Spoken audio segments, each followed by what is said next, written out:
Hello student, today we will start a new chapter, lesson number 7 of standard 8, environmental changes.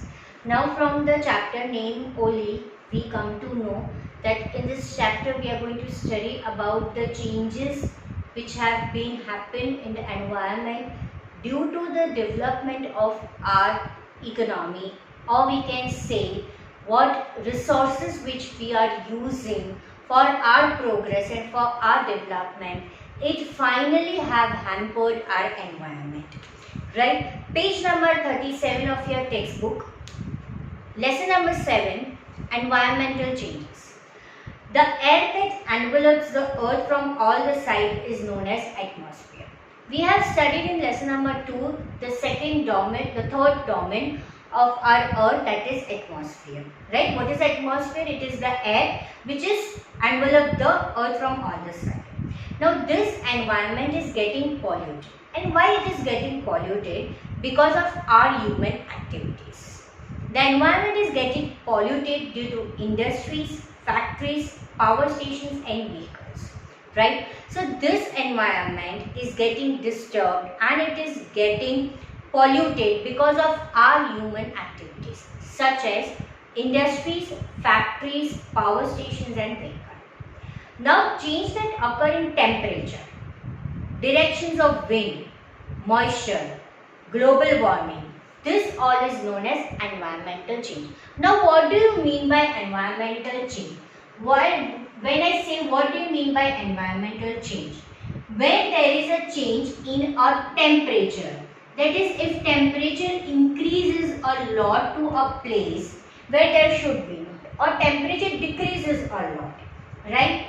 When some place experience too much of rain, too much of heat, too much of cold, extreme climatic condition, when the directions of wind suddenly change, there is a change in the wind, right? Or I can say moisture, when too much of cold, when there is an extreme rainfall which should not be there. So all these changes are known as the environmental changes. All these changes are known as the environmental changes, and this leads to the global warming. Right? Now in this chapter we will study about the two terms. What do you mean by a weather and what do you mean by a climate? Now when I say weather, the condition of temperature, rain and moisture in any region at a particular point of time is known as weather. कोई भी reason की particular point of time की जो temperature होती है, rain होता है या मॉइस्चर या ह्यूमिडिटी होता है, उसको हम वेदर बोलते हैं. ठीक है. Now when I say what do you mean by climate, weather यानी कि जो पर्टिकुलर पॉइंट है, काफी धूप है और आधे घंटे में अचानक से बारिश आने लगती है, तो वो वेदर हो गया. उसको हम क्या बोलते हैं? Weather change. मैं क्लाइमेट चेंज नहीं बोल पाऊंगी, उसको मैं बोलूंगी वेदर चेंज, जो पर्टिकुलर पॉइंट ऑफ टाइम होता है. क्लाइमेट जो होता है वो एवरेज कंडीशन ऑफ रेन होता है, टेम्परेचर होता है, मॉइस्चर होता है, कि ओवर 35 ईयर्स से इंडिया में ये टेम्परेचर रहता है, ये मॉइस्चर रहता है, ये रेन फॉल कंडीशन होती है, उसको हम क्लाइमेट बोलते हैं. जो मोर देन 35 ईयर्स का एक्सपीरियंस से हमें बोलना होता है. क्लियर ना? What do you mean by a climate and what do you mean by weather? Weather is of a particular point of time, right? It is a particular point of time and climate is for a more than 35 years. Now page number 38, that is one topic, greenhouse farming. This farming is done where there is not too much of sun rays. Page number 38, there is a figure also given of 7.3. Greenhouse farming. Now what do you mean by this greenhouse farming? Countries जहाँ पे cold climate होता है और less heat receive करते हैं सन से, जिसकी वजह से प्लांट्स और वेजिटेबल्स ग्रो नहीं होते हैं, तो एक ऐसे अरेंजमेंट्स करते हैं जिससे वेजिटेशन ग्रो हो. Right? Hence arrangements are made to accumulate यानी इकट्ठा करना adequate heat from the sun, sun से हो सके उतना हीट इकट्ठा करना, एक्यूमुलेट करना। अब यहाँ पे एक फिगर दिखाई गई है कि एक ऐसा हाउस होता है, उसको बिल्ड करते हैं। ऊपर जो होता है, आप फिगर देखो 7.3, ऊपर यहाँ पे एक रूफ बनाया गया होता है ग्लास का। जो ये रूफ होता है वो हीट, जितनी भी सन आती है उसे हीट क्या करती है, एक्यूमुलेट करती है। ये रूफ में ग्लास का या तो क्लॉथ का जो सन रेज को पास भी होने देता है और वो हीट को एक्यूमुलेट भी करता है। Hence arrangements are made to accumulate advocate heat from the sun. The roof is made up of either glass or cloth to allow the sun rays to penetrate this and sustain the heat inside the building. And practice is known as greenhouse farming. तो इस तरह से vegetation grow होता है और उसे बोला जाता है green house farming. Now what do you mean by global warming? Global warming क्या होता है? What is global warming?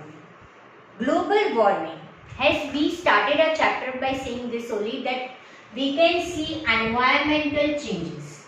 We see this environmental changes क्यों? ये environmental changes क्यों है? तो ह्यूमन एक्टिविटीज के वजह से है।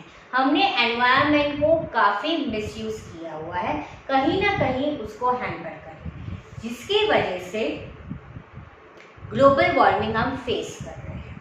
ठीक है, ये एक unequal continual rise of temperature होता है। ग्लोबल वार्मिंग यानी कि rise of temperature, right, suddenly से टेम्परेचर राइज हो जाना, अर्थ क्लाइमेट सिस्टम। और ये इसलिए होता है क्योंकि ग्रीन हाउस गैसेस बढ़ जाती हैं।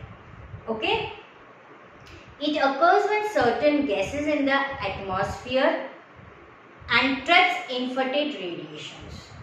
This effect makes planet warmer and which subsequently reaches the global warming. ठीक है, I will explain you again. Global warming refers, ये एक unequal और continual rise of temperature है। अर्थ के क्लाइमेट के सिस्टम में कंटिन्यूअस राइज हो जाता है। क्यों? क्योंकि ग्रीन हाउस गैसेस अंदर ज़्यादा बढ़ जाते हैं अर्थ के क्लाइमेट में। ये सर्टेन गैसेस जो है एटमॉस्फेयर में, वो रेडिएशन यूवी रेज बढ़ा देते हैं, जिसकी वजह से हमारा पूरा प्लैनेट वार्मर होता जा रहा है। और उसकी वजह से हम क्या देख रहे हैं कि हमारी जो आइस कैप्स है वो मेल्ट होने लगे हैं। तो काफ़ी अर्थ कहीं ना कहीं फेसेस करें। यहाँ पे आपको कुछ एग्जाम्पल्स दिए गए हैं पेज नंबर 40 में। Few examples are given कि because of this global warming what we face. Page number 40. See, these are the news from the newspaper and these are the examples given to you जो हमें बता रहे हैं कि global warming से क्या effect होती है। Average increase of 5 degree Celsius in the temperature in west Europe, heat experience, यानी कि यहाँ पे सडनली बहुत गर्मी एक्सपीरियंस की है। Second, 14 degree Celsius temperature in Darjeeling reaches to maximum to 28 degree. Third, desert में स्नोफॉल होना, राइट, ये इफेक्ट है ग्लोबल वार्मिंग का। Mumbai receive 942 rain in 1 day, काफ़ी बारिश होना, 2005 में हुआ था ये भी ग्लोबल वार्मिंग की वजह से। अचानक से Australia, increase in temperature in Australia in year 2005। Sundarban is submerging, Sundarban delta है वो डूब रहा है। Reduction of 5 kilometre in Khumbu snow river of Nepal, river की लेंथ कम हो रही है। Ice cap of size 3250 square kilometre melts within 35 days in Antarctica. As we know, the continent Antarctica is almost covered with ice. और ये ice melt होने लगा है। Within 35 days में कितना मेल्ट हुआ उसका size? 3250. Again, reason global warming. And sources of rivers, जो rivers के sources है, जो पानी के sources है वो dry up हो रही है, यानी कि वो dry हो रहे हैं। तो तो ये सारी रीजंस है, ये सारी इफेक्ट्स है ग्लोबल वार्मिंग के। I am repeating again, what do you mean bye environmental changes. मैं जब पूछूं एनवायरमेंटल चेंजेस क्या होता है, जब भी कोई जगह की temperature, direction of wind, extreme rainfall होना, तब मैं उसको बोलती हूँ कि वो जगह में एनवायरमेंटल चेंजेस होती हैं, right. Now as we know that this environmental changes happens due to our human activities, interference. Then I explain you what do you mean by weather. Weather क्या होता है, जो particular point of time का जो humidity, rain, temperature होता है उसको weather बोलते हैं।